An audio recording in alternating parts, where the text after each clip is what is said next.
Қабыл болған тәубе. Мұса пайғамбардың заманында қатты қуаңшылық болады. Қиналған жұрт оған келіп: «Уа Мұса, сен сөзсіз дұғасы қабыл болатын пайғамбарсың. Құдайдан жаңбыр тілеші» деп өтінеді.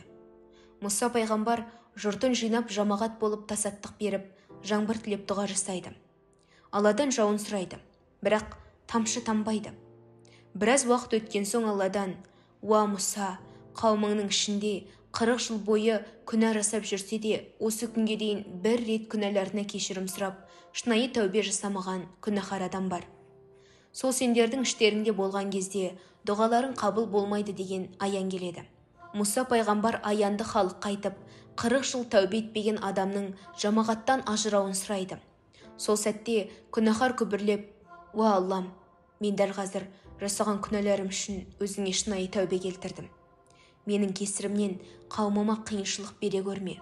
Мені жұртқа масқар етпей, осы жолы құтқарсаң, өмір бойы өзіңе шынайы құл болып өтемін» деп жалбарынады.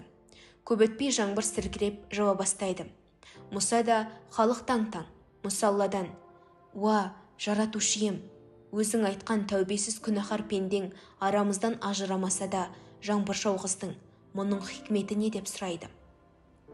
Сонда Алла Тағала: «Ол пендем қазір ғана күнәларына шынайы кешірім сұрап, шынайы тәубе етті.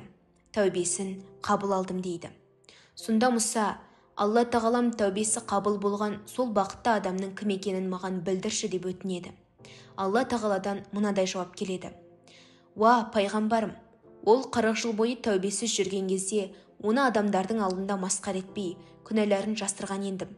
Енді тәубесі қабыл болып, күнәсі кешірілген кезде оны ешкімге жария етпеймін».